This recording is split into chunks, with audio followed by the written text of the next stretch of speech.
सँगै साह्रो गाह्रो बाढी चुरी बाँच्नु। नमस्कार दर्शकवृन्द, तपाईँहरूले यो पृष्ठभूमिमा एउटा कर्णप्रिय आवाज पनि सुन्नु भएको छ। म हुँ अकुर लुटेल। आजको यो बसाइलाई हामीले एउटा साङ्गीतिक बसाइका रूपमा प्रस्तुत जमर्को गरिरहेका छौँ। रूपान्तरण हेरेर बस्नुभएका सम्पूर्ण दर्शकहरूलाई हामी हार्दिक स्वागत गर्दछौँ।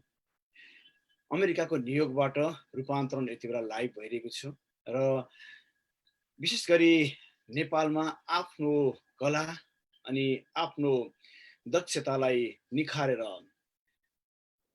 ती निखारतालाई अमेरिकी भूमिमा समेत प्रस्तुत गर्दै आइरहेका स्रष्टाहरू आज हामी समक्ष हुनुहुन्छ।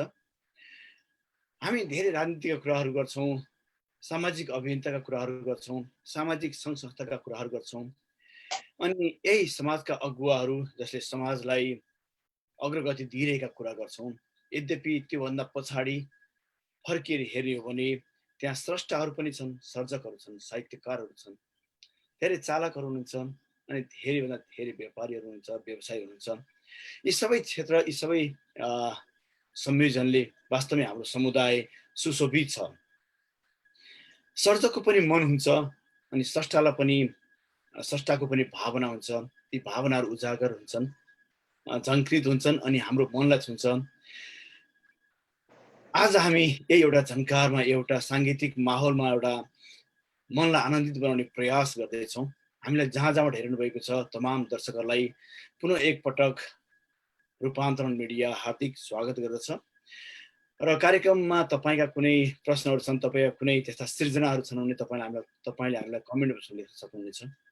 हामी यहाँहरूको कमेन्टलाई पनि आजको कार्यक्रममा साभार गर्नेछौँ। हामीसँग आज स्रष्टाहरू हुनुहुन्छ। यति बेला हाम्रो स्क्रिनमा तपाईँले देखिसक्नु भएको छ अभय ढुङ्गेल हुनुहुन्छ, जो पूर्वेली लोकगीतका एकदमै चर्चित गायक हुनुहुन्छ र अहिले आधुनिक गीतमा पनि त्यत्तिकै जम्नु भएको छ। त्यसै गरी कभर सङ्गहरू पनि त्यत्तिकै गाउनुहुन्छ र अहिले पछिल्लो समय यो लकडाउनको बेलामा उहाँले केही नवीनतम सृजनाहरू पनि गर्नुभएको छ, त्यो हामी सुनेछौँ।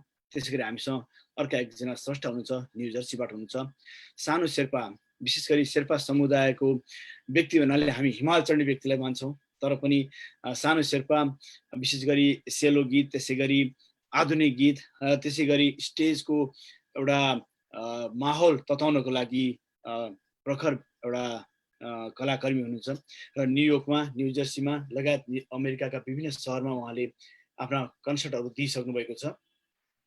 आज हामी उहाँहरू दुईजनासँग कुराकानी गरेछौँ र हाम्रो अर्को एकजना अतिथि गायक हुनुहुन्छ, उहाँ आउने क्रममा हुनुहुन्छ, राम श्रेष्ठ, जसलाई हामी रक पपका एउटा रक पप गायक भनेर चिन्छौँ र विशेष गरी उहाँ डिजेमा समेत त्यत्तिकै चर्चित हुनुहुन्छ।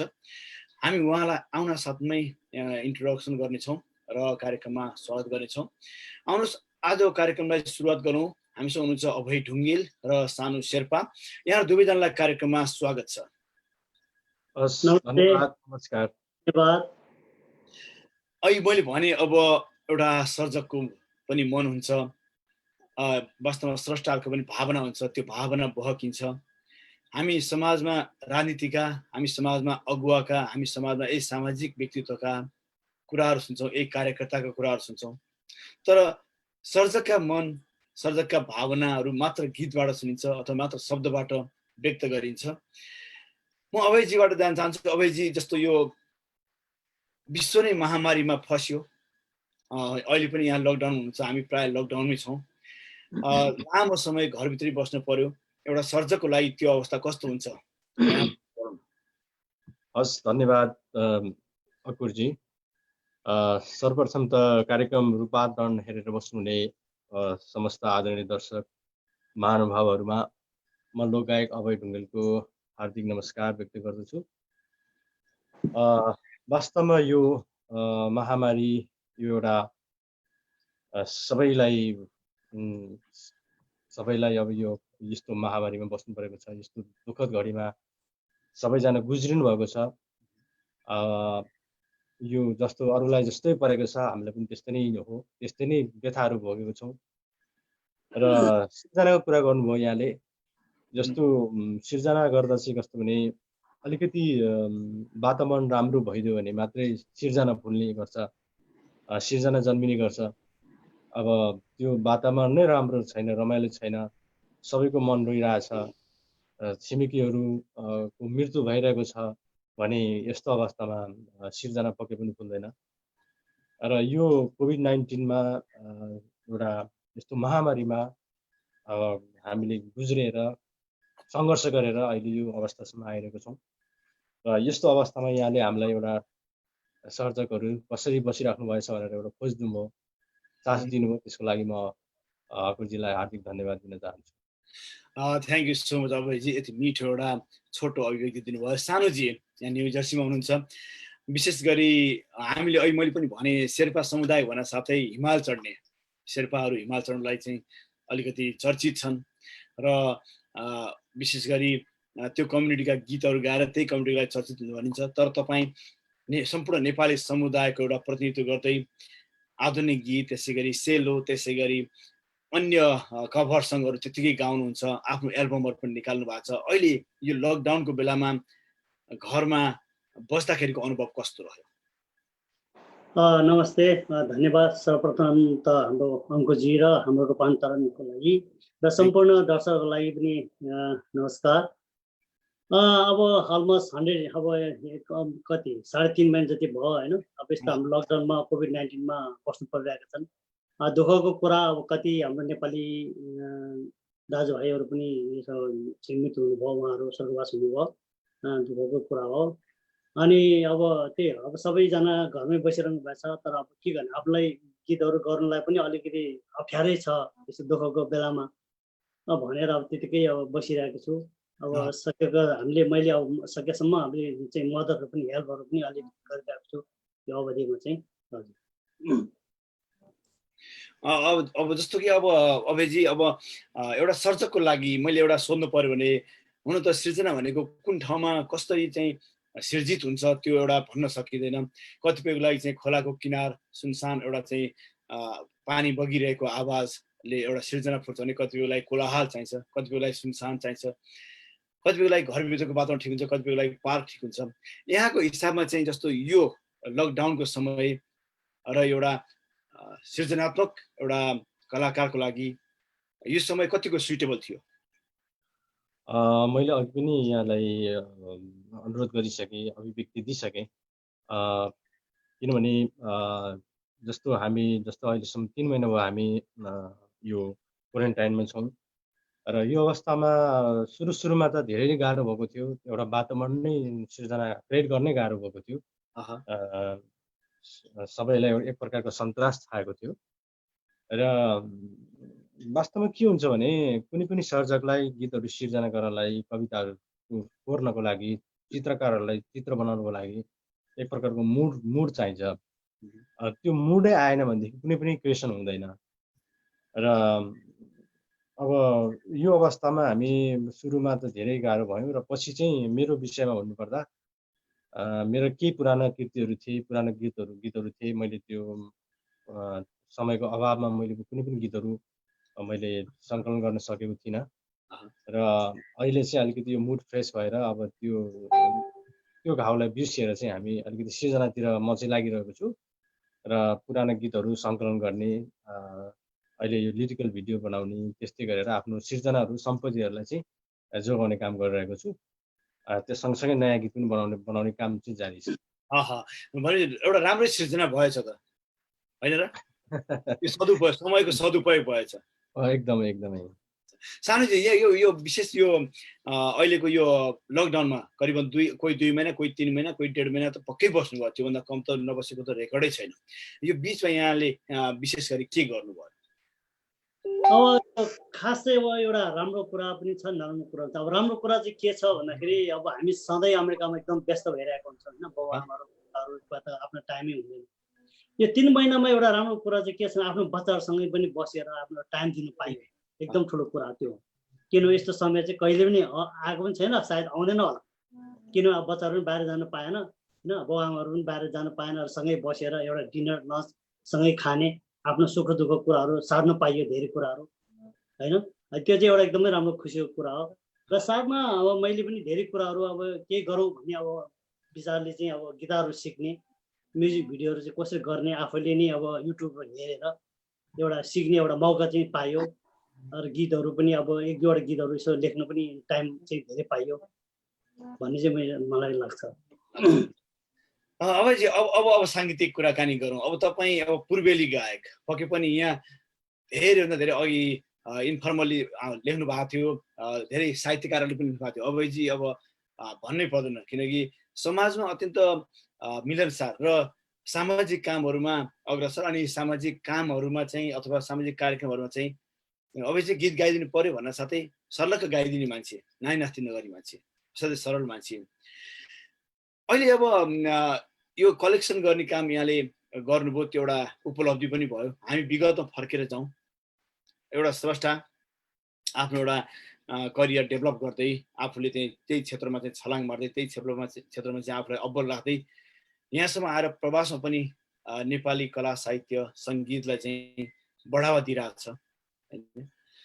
विगत फर्केर हेर्दाखेरि कस्तो लाग्छ? आफूले साङ्गीतिक क्षेत्रमा लाएर चाहिँ सफलता प्राप्त गरेँ अथवा आत्मसन्तुष्ट जस्तो लाग्छ, के लाग्छ? अब यो मेरो लेभलको कलाकारहरूले भोगेको कुरा होला होइन।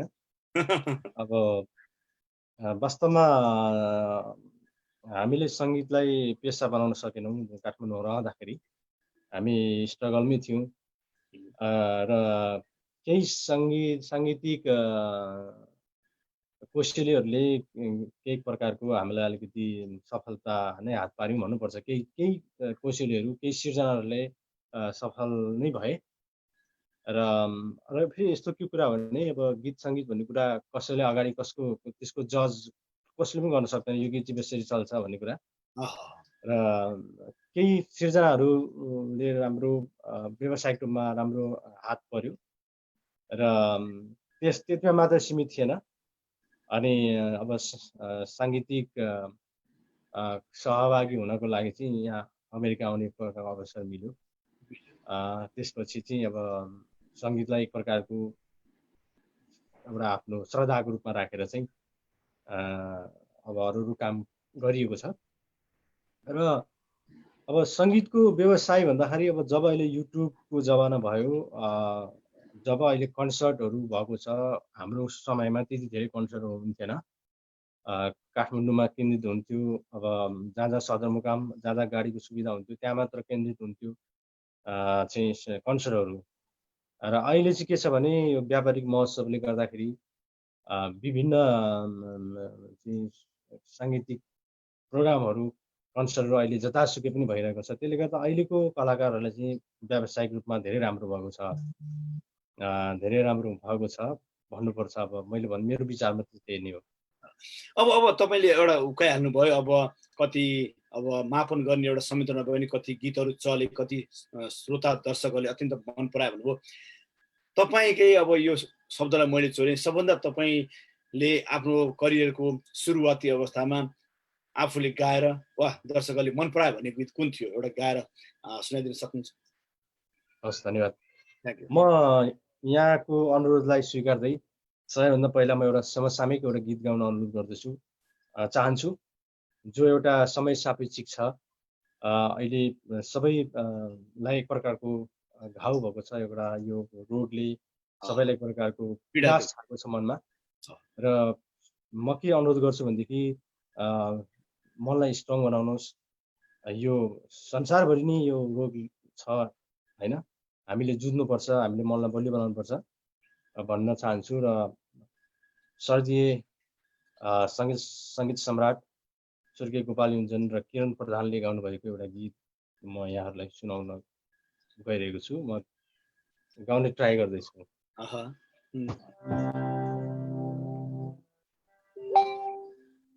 आफ्ना आफ्ना घाउ हुन्थे, आफ्नै आफ्नै बेथा,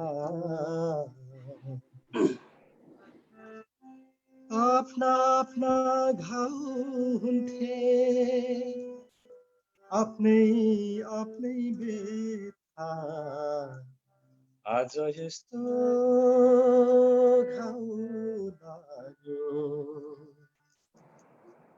सबलाई एउटै थाहा आज यस्तो घाउ लाग्यो सबलाई एउटै व्यथा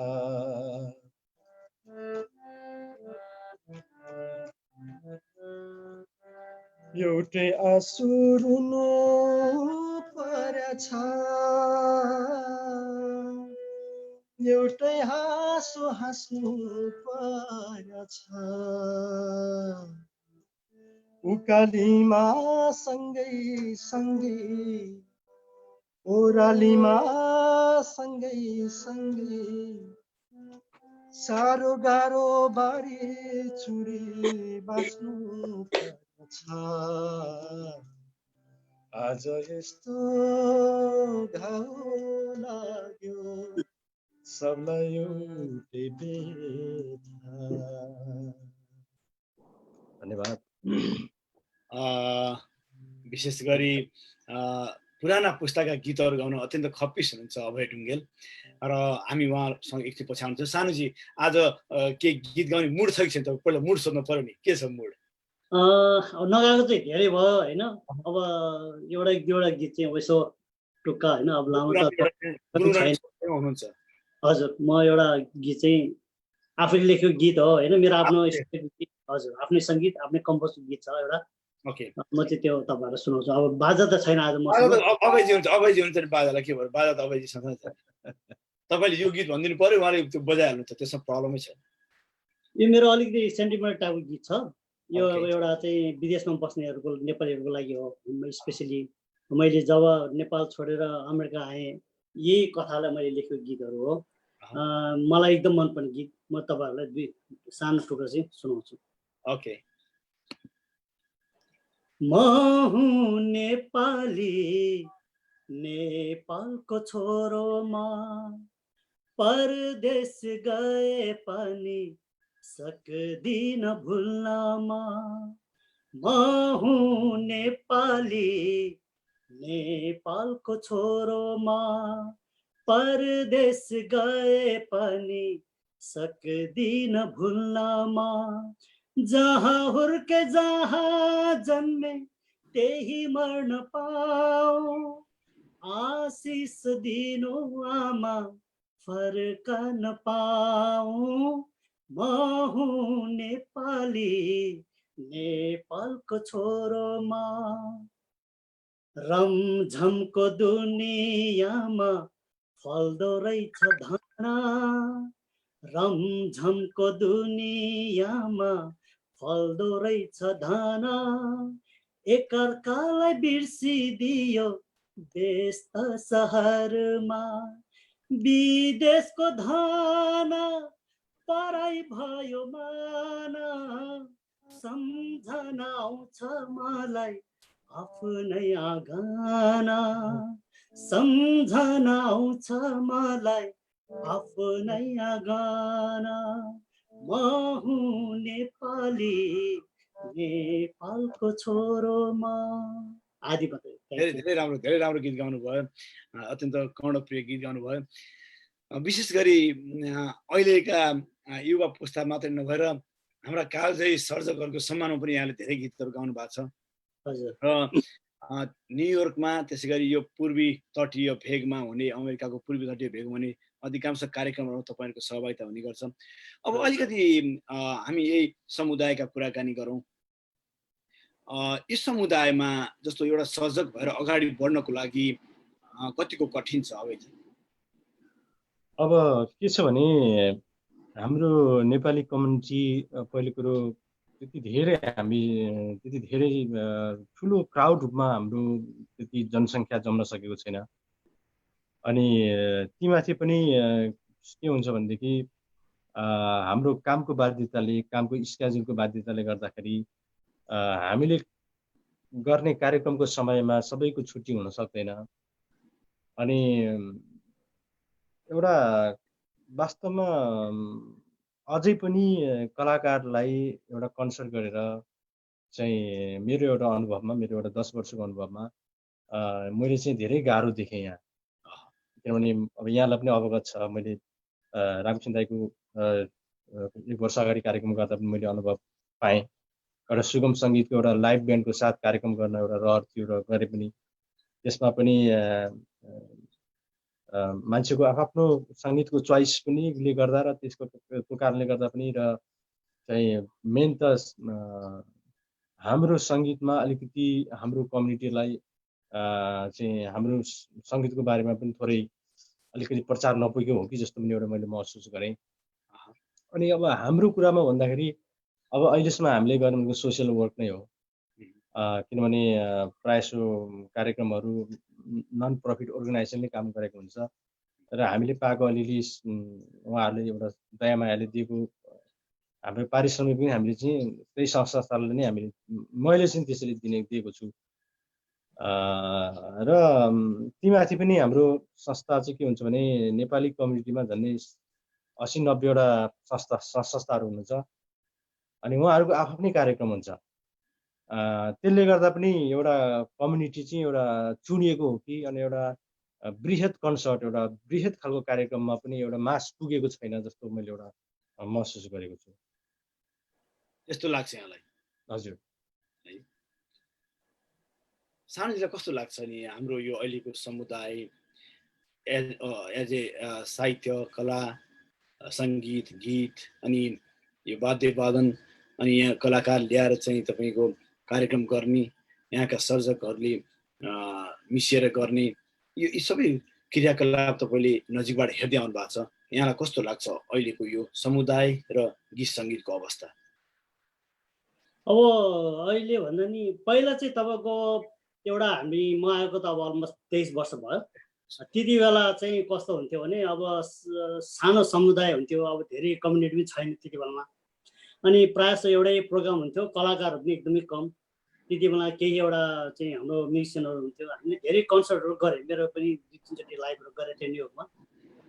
अब त्यति बेला चाहिँ हामीले गरेको थिएँ। र अहिले चाहिँ कस्तो भने धेरै कम्युनिटी अघि उहाँ अभिजीले भन्नुभएको जस्तो कम्युनिटीको धेरै भयो र आफ्नो आफ्नो कम्युनिटीको नै मान्छे बढी भएको हुनाले उनीहरूले चाहिँ अब आफ्नो आफ्नै प्रोग्रामहरू छुट्टै गर्ने र त्यो माथि पनि अहिले कलाकारहरू पनि अब पहिलाभन्दा धेरै कलाकारहरू आउनुभएको छ अनि वरिष्ठ कलाकार थुप्रै हुनुहुन्छ, कलाकार पनि धेरै भयो।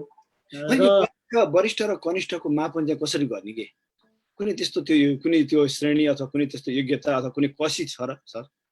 मलाई चाहिँ त्यस्तो म आफूलाई जहिले पनि आफूलाई कनिष्ठ सोध्नुहुन्छ हजुरले आफूलाई? अरूलाई चाहिँ जस्ट म मान्छु। तपाईँको नजरमा अभयजी के हो?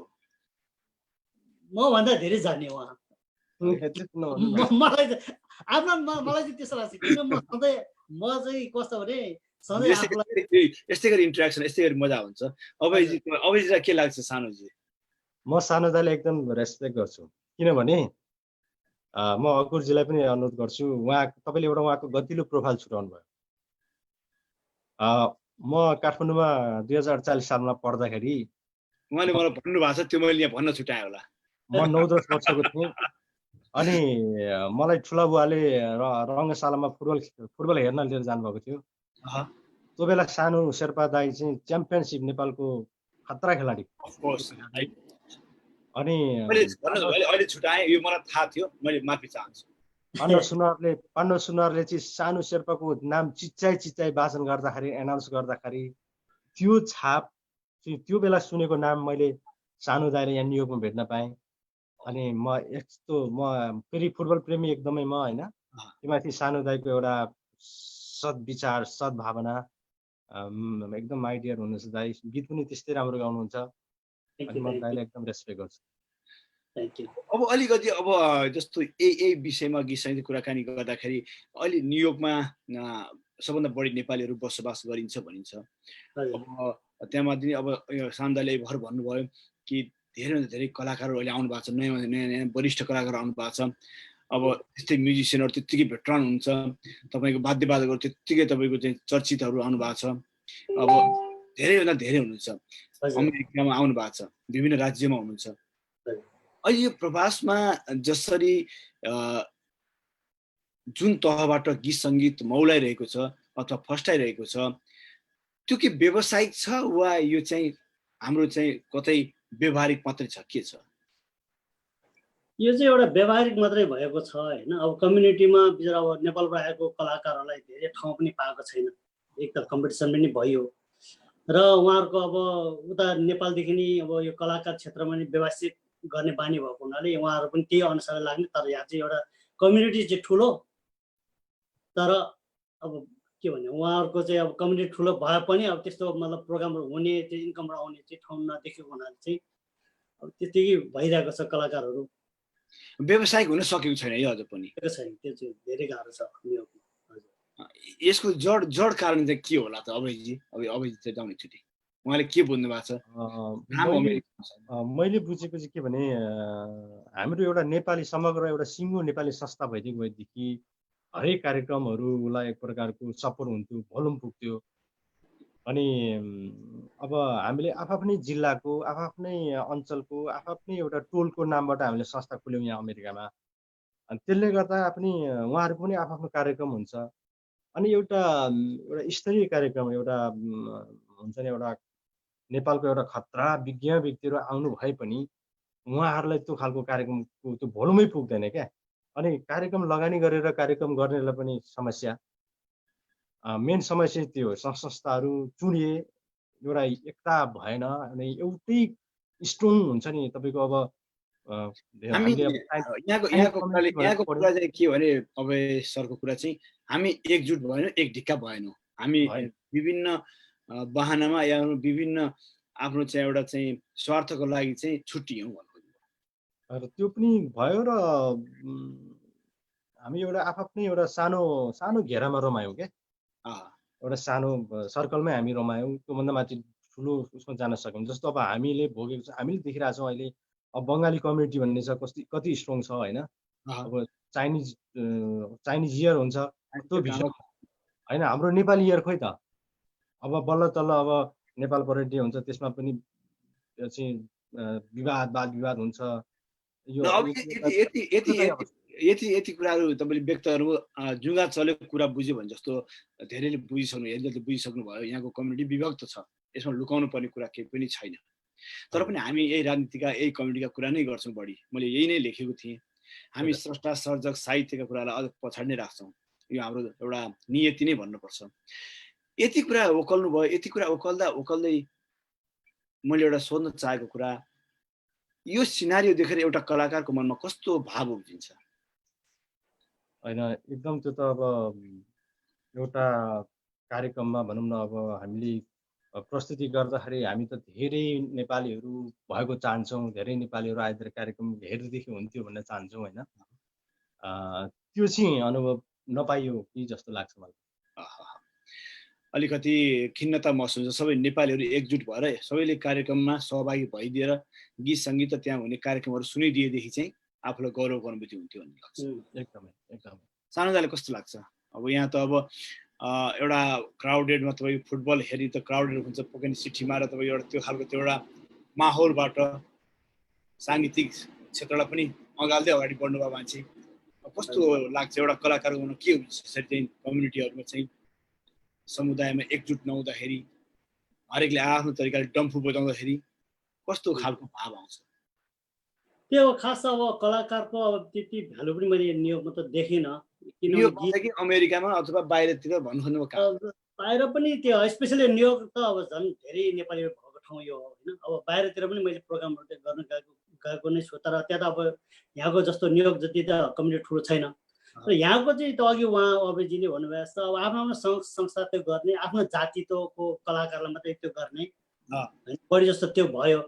र अब एउटा राम्रो कलाकारको भ्यालु पनि नराख्ने उहाँहरूले। अब किनभने अब हामीले पनि त्यो कामसाम छोडेर गीतहरू गाउनु पर्ने हुन्छ। हामीले कति गीतहरू कम्पोज गर्नुपर्ने हुन्छ। अब गीतै गाउने हो भने त अब अलिक गाएपछि राम्रोसँग रियाजहरू गरेर अब एउटा टाइम दिएर गाउनु पर्यो। तर कस्तो भने अब जसले गाइदियो पनि हुने, अब जस्तो पनि गर्दाखेरि कस्तो भने गीत सङ्गीतको भ्यालु नै यहाँ नबुझाए जस्तो पनि लाग्छ मलाई। त्यही भएर उहाँहरूले चाहिँ कलाकार जो पनि अब कलाकार भन्ने जस्तो चाहिँ मलाई फिल त्यस्तो लागिरहेको छ। जो पनि कलाकार अहिले कलाकार जो पनि गाइदिएछ, आफ्नो मान्छे आएछ, अब जस्तो पनि गाइदिएछ, त्यसमै रमाइदिएछ, नाचिदिएछ होइन। अब त्यो गर्दाखेरि त अब गीत सङ्गीत नबुझे हो कि भन्ने पनि मलाई लाग्छ कि। हजुर, एउटा हुन्छ लाग्छ नि, एउटा राष्ट्रिय खेलाडीले त्यसरी आफ्नो खेलमा चाहिँ वर्चस्व जमाएर चाहिँ त्यो गति हासिल गरेर यो साम्राज्यवादी मुलुकमा प्रवेश गरिसकेपछि नेपालकै एउटा संस्कार, नेपालकै जस्तो एउटा पारा देखाएर चाहिँ मन त खिन्न हुन्छ नि। अब तपाईँबाट सुरु गरौँ। यो बावजुद यो यस्तो खालको समाज छ, यो खालको समुदाय छ, यो खालको मनोभाव छ, अनि यो खालको सोचाइ छ, र पनि अगाडि बढ्नु त विकल्प छैन नि। अगाडि बढ्नुको विकल्प छैन, अगाडि बढ्नै पर्छ। बाधा व्यवधान पन्छाउने, अप्ठ्यारा पन्छाउने, काँडाहरू हटाउने, आएर अगाडि बढ्नै पर्छ। अब एउटा साङ्गीतिक माहौलमा प्रवेश गरौँ। तपाईँलाई यहाँ लेखिरहनु भएको छ, पूर्वेली गाएको त्यस्तो पूर्वेली भाका त्यस्तो सुमधुर गाउने मान्छे खोइ त गीत गाउन लाग्यो भन्नु धेरै आग्रह पनि आएको छ। एउटा पूर्वेली भाका तपाईँकोबाट सुन्ने पर्यो प्लिज। यो गीत चाहिँ मैले 2012 मा यहीँ न्युयोर्कबाटै रेकर्ड गरेको गीत हो, जसमा चाहिँ अन्जना गुरुङले साथ दिनुभएको छ र विमल बुढाथोकी दाई जो चिरपरिचित दाई हुनुहुन्थ्यो, उहाँको पनि यसमा ठुलो हात छ यो गीतको लागि। म यही गीत यहाँलाई सुनाउँदैछु।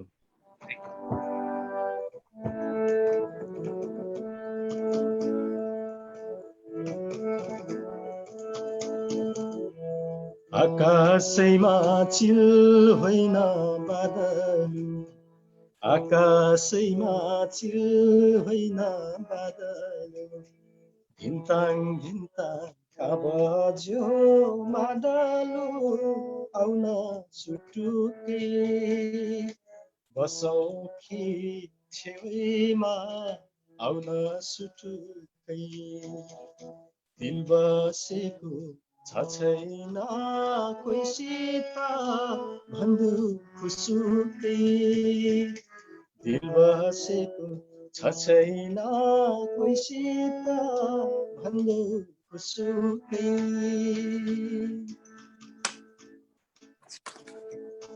तिम्रो हाम्रो भिड भएको आज, तिम्रो हाम्रो भिड भएको आजै, मनको कुरा खोल्ने लाजै हो, आउन सुटुकै बसौँ कि छेउमा, आउन सुटुकै दिल बसेको छ छैन कोहीसित भन्नु खुसुकै, दिल बसेको छ छैन कोहीसित भन्देऊ खुसुकै।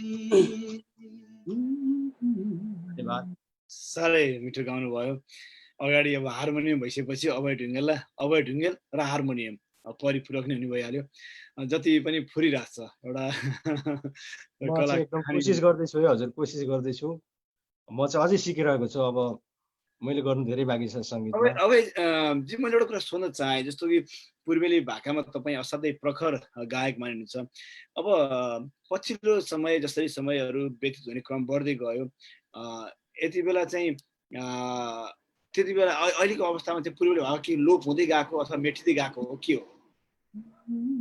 अब मैले एकछिन रोकेँ तपाईँलाई। मैले यहाँ यति बेला राम श्रेष्ठ हुनुहुन्छ, तपाईँको अडियो म्युट भइरहेछ। त्यहाँ राम श्रेष्ठजी आउनुभयो, अडियो म्युट भइरहेछ तपाईँको। अहिले सुन्नुभयो? नमस्कार रामजी।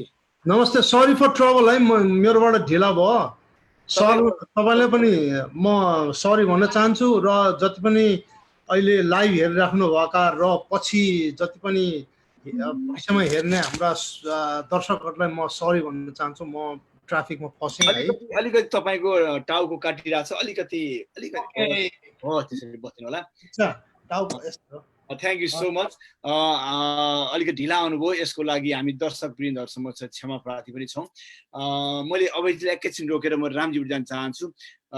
राम श्रेष्ठ, मैले अघि पनि भनेको दर्शक वृन्द, राम श्रेष्ठ रक पपमा अत्यन्तै चिनिएको नाम हो, र उहाँको अत्यन्त लोकप्रिय गीतहरू पनि छन्, र युवा पुस्तालाई अत्यन्त झुमाउन सफल गायक पनि हो। मैले न्युयोर्कमा आएर पनि धेरै कार्यक्रमहरू हेरिसकेको छु, धेरै ठाउँमा प्रदर्शन भएको छ, र विशेष गरी डिजेमा समेत उहाँ चिर परिचित हुनुहुन्छ। रामजी, अब कुराको सुरुवात यही गरौँ। पछिल्लो समय यो कोभिड-19ले धेरै भन्दा धेरै राष्ट्रहरू या भनौँ सबै राष्ट्रहरूलाई प्रभावित बनायो। हामी अमेरिकामा बस्ने नेपालीहरू पनि यसबाट अछुतो हुन सकेनौँ र हाम्रो समुदायलाई पनि नराम्रोसँग प्रभावित बनायो। यो 2 महिना कसरी बिताउनु भयो यहाँले, के गर्नुभयो? हामीले त्यहाँबाट सुरुवात गरेका थियौँ। ए हजुर, यहाँले क्वेसन राख्नु भएको र मलाई चाहिँ यहाँले इन्भाइट गर्नुभएकोमा थ्याङ्क यू सो मच। अनि विशेष गरी म मेरो ठुलो छोरी रानी श्रेष्ठ र मेरो अर्को छोरी प्राप्ति श्रेष्ठ, दुईटा छोरीहरूले चाहिँ तपाईसँग यो जोड्नलाई यो कम्प्युटरमा इन्टरनेटको लागि चाहिँ उसले चाहिँ एकदम ट्राई गरेर जोडिदिएको हो। त्यसको लागि म छोरीहरूलाई धन्यवाद दिन चाहन्छु। Thank you so much. Late भयो अनि र मैले देखिरहेको छु सानो शेर्पा है हाई सबैलाई। अनि अब कोभिडको टाइममा त्यही हो, अब कामसाम गरेको छैन, घरै बस्यो होइन। अब गीत त्यही अब हामीले सङ्गीत छोड्न सकिँदैन। अब यो कहिलेकाहीँ यहाँले देख्नुभयो होला म लाइभमा हुन्छु होइन। त्यही हो, आफ्नो घरको अलिकति कामदाम गर्यो, बालबच्चासँग टाइम दियो, गीत गर्यो, कहिलेकाहीँ यसो एक्सर्साइज गर्यो होइन, कहिले यसो घुम्न गयो। अब यस्तै हो। यो मैले अब मुख्य सोध्दा 2 महिनाभित्र कुनै क्रिएसन गरिन अथवा कुनै चाहिँ नवीनतम कार्यहरू गर्यो? परिवारसँग बस्ने, छोराछोरीसँग टाइम स्पेन्ड गर्ने त भइहाल्यो। नवीनतम कार्यहरू साङ्गीतिक क्षेत्रमा कुनै त्यस्तो नौलो काम गरिएन? नौलो भनेर अब 1-2वटा गीतहरू चाहिँ कम्पोज गरेको थिएँ होइन। अनि अब खासै भन्नुपर्दाखेरि चाहिँ मैले त्यति चाहिँ साङ्गीतिक उसमा चाहिँ गर्न पाएन। किन भन्दाखेरि त्यो मात्र होइन कि अर्को एउटा पनि एउटा चाहिँ मेरो भविष्यमा एउटा प्लान छ। त्यो अहिले म यहाँलाई भनिसकेको छु, यो कुरा नभनिदिनु होला होइन पब्लिकको अगाडि होइन। त्यो कारणले पनि म चाहिँ त्यसैको प्लानिङमा हुनुहुन्छ। अब एउटा उहाँहरू त अब मैले अहिलेसम्म उहाँहरूसँग कुराकानी गरेको छु। अब राम श्रेष्ठ जो कहलिएको गायक अनि रगपगमा अत्यन्त तपाईँको जमाउन सक्ने गायक भनिन्छ। जब तपाईँ आइसकेपछि एउटा गाना त जान्नु नै पर्छ। एउटा गाना चाहिँ सुरुवातमा एउटा गाना हो, त्यसपछि म तपाईँलाई रेस्ट दिन्छु अनि उता जान्छु म। एउटा गाना चाहिँ तपाईँले दर्शकहरूलाई चाहिँ एउटा झुमाउनु पर्यो, अब यसो बताउनु पर्यो। म गिटार बजाएर गाउँ कि त्यतिकै गाउँ? तपाईँको चाहना एज अ विश, जे तपाईँ चाहनुहुन्छ त्यही। मेरो छोरीलाई भन्छु एकचोटि गिटार दिनुहोस् त ल। अब भनिसकेपछि राम्रोसँग गाउनु पर्यो होइन। तपाईँ अब हार्मोनियम साथ दिनु, अभयजीले पनि हार्मोनियम साथ दिनु सक्नुहुन्छ तर होइन। अभय भाइ, अभय ढुङ्गेल हाम्रो एकदम राम्रो भाइ। अनि सानो शेर्पा त मेरो त्यहाँ फुटबल पनि खेल्ने साथी हो। सँगै खेलेको भनौँ न। आरसिटीको एउटै क्लब हो। आरसिटी बी डिभिजनसम्म चाहिँ म किपर थिएँ। Ranipokhari corner team.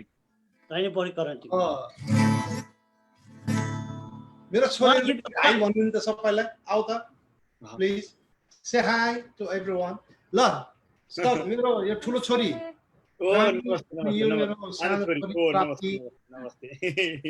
Thank you so much, thank you so much. मेरो वाइफ चाहिँ भाग्यो देखाउला भनेर नाइ भनेर भाग्यो क्या।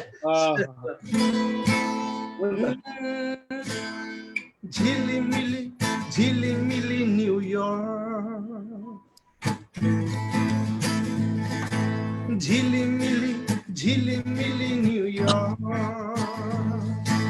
हामी सबैको प्यारो यो न्युयोर्क। झिलिमिली झिलिमिली न्युयोर्क, हामी सबैको प्यारो यो न्युयोर्क। सुख दुःख जे भए नि, सुख दुःख जे भए नि, हामी सबैको प्यारो न्युयोर्क। नमस्ते न्युयोर्क, नमस्ते न्युयोर्क, नमस्ते न्युयोर्क, नमस्ते न्युयोर्क। यति मिठो न्युयोर्ककै गीत, न्युयोर्कै बस्नुहुन्छ, न्युयोर्कै गीत गाउनु भएछ। यो त यो एउटा अहिलेसम्मको अलौकिक प्रतिभा भयो, नदेखेको प्रतिभा। न्युयोर्कै बस्नुहुन्छ, न्युयोर्कै गीत गाउनु भएछ। झिलिमिली बनाएको, आफै कम्पोज गरेको, सङ्गीत आफ्नै हो। यहाँले मन पराइदिनु भयो भने अझ यसमा सुनमा सुगन्ध हुनेछ होइन। मिठो छ एकदम दाइ, नाइस। एकदम मिठो छ। हामी एक तपाईँ श्वास फेर्दै गर्नु, हामी एकैछिनमा आउँछौँ, हामी यहीँ छौँ। म सानुजीबाट जान्छु। सानुजी रामश्रेष्ठको गीत सुन्नुभयो, कस्तो कस्तो आयो तपाईँलाई? धेरै राम्रो। उहाँको चाहिँ म नेपालमा फुटबल खेल्दाखेरि उहाँ त नेपालदेखि नै गीत गाउनुहुन्छ होइन। उहाँ चाहिँ अन्नपूर्णमा चाहिँ उहाँले गीत गाउनुहुन्थ्यो। उहाँ पनि मेरो लागि वरिष्ठ हो, किनभने उहाँ म्युजिक त्यतिकै राम्रो बजाउनुहुन्छ होइन, गीतहरू कम्पोज गर्नुहुन्छ। उहाँ अब मैले भन्दा पहिला म फुटबल खेल्थेँ, उहाँ त्यति बेला गीत गाउँथ्यो होइन, त्यति बेलाको सिङ्गर हो उहाँ। धेरै राम्रो छ उहाँको गीतहरू। एउटा कलाकारले सोद्धाखेरि के लाग्छ, यति राम्रा सर्जकहरू अमेरिकामा हुनुहुन्छ, अब हामी त 2-4 जना मात्रै स्क्रिनमा देखेका छौँ, यहाँहरू प्रतिनिधि पात्र हुनुहुन्छ, प्रतिनिधि गायक हुनुहुन्छ, धेरै गायकहरू हुनुहुन्छ, यति राम्रो हुनुहुन्छ जसले आफ्नो जीवन कालकै एउटा चाहिँ गतिलो चाहिँ एल्बम बिक्रीबाट गतिलो चाहिँ आय आर्जन गरेर पनि चर्चित गायकहरू पनि अत्यन्त धेरै कमाएर पनि अमेरिका आउनु भएको छ। जस्तो त्यस्ता गायकहरू भएको ठाउँमा यो उद्गम स्थलमा चाहिँ यो व्यावसायिक नहुनुको कारण के जस्तो लाग्छ? त्यही हो खै, अब मलाई त्यो अचम्म लाग्छ कि अब गीत नै सङ्गीत नै नबुझ्या हो कि यहाँको अब चाहिँ श्रोताहरूले होइन। अब व्यवसायिक बन्नुलाई पनि गाह्रो छ। अब यो कति कलाकारहरू आफ्नो देशमा पनि त्यत्रो पपुलर भएर अब यहाँ आउँदाखेरि उहाँहरूले पनि कति मैले देखिरहेको कलाकारहरू उहाँ चाहिँ एउटा के प्रोफेसनल हिसाबले अमेरिकामा के गर्छु भन्ने पनि देखेको थिएँ। तर उहाँहरू यहाँ आएर पनि कुनै चिजको प्रोग्रामहरू नहुने, मतलब कलाकारको एउटा महत्त्व नै नदेखेको हुनाले उहाँहरू हरेस खाएर पनि ब्याक टु आफ्नो एउटा काममै रेगुलर काम जस्तो गर्नुपर्ने पनि मैले कलाकारहरू धेरै देखेको छु। रामजी, यहाँलाई के लाग्छ, जस्तो अब यति तपाईँ आफै एउटा चाहिँ अब एउटा युवा पुस्ताको लिडिङ गर्ने एकदमै रक पपमा अब आफ्नो एउटा पक्कड एउटा जमाउन सक्ने गायक, अझ CE1 सन्डे भन्दाखेरि तपाईँको एउटा चाहिँ त्यसको एउटा पिक, त्यसको एउटा चाहिँ एउटा भोइस भनौँ न, एकदम उच्च एउटा भोइस सुन्दाखेरि आकृष्ट हुने एउटा चाहिँ गायक हुनुहुन्छ, सबै बुझ्नु भएको छ। अमेरिकामा धेरै कलाकार हुनुहुन्छ। यहाँको समाज समुदाय र गायन क्षेत्रलाई चाहिँ यहाँले कसरी हेर्नु भएको छ? कतिको गायन क्षेत्र कतिको चाहिँ सस्टेनेबल छ? गायन क्षेत्र अथवा साङ्गीतिक क्षेत्रमा लागेर बाँच्न सक्ने अवस्था छ कि छैन, के छ? यो यहाँले जुन राख्नुभएको जुन क्वेसन छ, द्याट इज एकदमै राम्रो क्वेसन हो त्यो होइन। यस विषयमा अब भन्नु पर्दाखेरि चाहिँ अमेरिका त्यतिकै पनि अब यहाँले सबैलाई थाहा भएको कुरा हो होइन। सुन्नु भएको छ? सुनेछु। अमेरिका अब संसारकै एउटा चाहिँ व्यस्त देश हो, जहाँ चाहिँ अब हामी नेपाली समुदाय पनि यहाँ चाहिँ बस्ने मौका अमेरिका गभर्मेन्टले दिएको छ होइन। र अब अमेरिका यस्तो व्यस्त छ, हामी सबैले काम गर्नै पर्छ होइन। नेपालमा भयो अब नेपालमा हामी अर्कै प्रकारले हामी एउटा चाहिँ रमाइलोसँग बाँचेका थियौँ पहिला होइन। अब यहाँ आइसकेपछि काममा बाँधिन्छ, हरेक कुराहरू छ। त्यसमा पनि अब अघि सानोले भने जस्तै नेपाली कम्युनिटीमा चाहिँ कार्यक्रमहरू गर्ने र कलाकारहरूलाई चाहिँ एउटा चाहिँ हुन्छ नि प्लेटफर्म दिने चाहिँ अलिकति यो कम भइरहेछ क्या। जस्तै यहाँले हेर्नु होला बङ्गलादेशको कम्युनिटी, इन्डियाको कम्युनिटी भन्दा हामी नेपाली कम्युनिटीमा चाहिँ कलाकारलाई बाँच्न अलिक गाह्रो छ। अब गीतै गाएर या म्युजिक मात्रै गरेर अथवा चाहिँ म्युजिक बजाएर बाँच्न चाहिँ यहाँ चाहिँ भनौँ न समथिङ लाइक अलमोस्ट यो चाहिँ चान्सै नभएको कुरा जस्तै छ अमेरिका। अनि त्यसको लागि चाहिँ मलाई जहाँसम्म लाग्छ यहाँ जस्तै अहिले तपाईँले चाहिँ अब रूपान्तरण नामबाट चाहिँ जसरी चाहिँ यो अनलाइन एउटा चाहिँ कार्यक्रम राख्नु भएको छ होइन, यसरी नै अब अरूहरूले पनि नेपाली समुदायलाई चाहिँ एउटा यसरी चाहिँ जागृत गर्नु पर्यो कि हरेक महिनामा एउटा कार्यक्रम हुनु पर्यो, जुन कार्यक्रममा अहिले यहाँ बसिराख्नु भएका कलाकारहरू एउटा कुरा यो पनि छ है, यो चाहिँ सरी मैले अन्यथा नलिदिनु होला। प्लिज प्लिज भन्नुहोस्। मैले भन्नु खोजेको अमेरिका भित्र बसेर दुःख गरेर बसेका नेपाली कलाकारहरू उनीहरूलाई फर्स्ट बाँच्ने मौका दिनुपर्छ। कसले? समुदायले, अडियन्सले हो। नेपालमा थुप्रै कलाकारहरू छन्, सायद हामीभन्दा बढी राम्रो गाउने र हामीलाई भन्दा यहाँको श्रोताहरूले चाहेका हैन पपुलर सिङ्गरहरू हाम्रो पुस्ताभन्दा नयाँ र हामीभन्दा पुराना पुस्ताहरू पनि धेरै नेपालमा छन्, जसलाई चाहिँ हाम्रो यहाँको समुदाय, अमेरिकै बसोबास गरेका समुदाय, कम्युनिटीले सुन्न चाहेका, हेर्न चाहेका कलाकार थुप्रै नेपालमा छन्। म यसलाई के भन्छ, सेल्फिस आफू भएर चाहिँ नेपालमा रहेका कलाकारलाई चाहिँ यहाँ नआउनुहोस् अथवा उहाँहरूको कार्यक्रम नगर्नुहोस् भन्नु खोजे होइन हैन। अझ सके त अमेरिकन गभर्मेन्टले नेपाली कलाकार सबैलाई यहाँ आउने दिने एउटा मौका दियोस् हैन। कि म त आएर यहाँ बसेको छु भने अरूले पनि चान्स पाउनु पर्यो, त्यो मैले भन्नु खोजे होइन। तर पनि हामी यहाँ अमेरिकामा आएर बसोबास गरेका कलाकारहरू, एउटा सुख दुःख गरेर बसेकाहरू कलाकारहरूलाई सस्टेन गर्नलाई हाम्रो योगदान भन्दा बढी हेल्प भनेको अमेरिका भित्र बस्नुभएका हाम्रा दाजुभाइ दिदीबहिनीहरूले नै हामीलाई कार्यक्रमहरू गर्ने अथवा चाहिँ म्युजिकमै हामी सर्भाइभ हुने वातावरण यहीँकै अमेरिकामै बसोबास गरेका दाजुभाइ दिदीबहिनीहरूले चान्स दिनुपर्छ। नभए कस्तो भन्दाखेरि आज हिजो अभय ढुङ्गेल आउनुभयो, 8-10 वटा प्रोग्राम गर्नुभयो, रामश्रेष्ठ आएपछि अभय ढुङ्गेलको कार्यक्रम सिद्धियो। रामश्रेष्ठले 8-10 वटा प्रोग्राम गर्यो, सानो शेर्पा आइसकेपछि रामश्रेष्ठ चाहिँ आउट भयो। अब सानो शेर्पाले 8-10 वटा प्रोग्राम गरेछ भने नेपालबाट अरू कलाकार आइपुग्छ हैन, फेरि उसले 4-5 वटा प्रोग्राम गर्न पाए हुँदैन, अर्को कलाकार आइपुग्छ हैन। मैले अब भन्नु खोजेको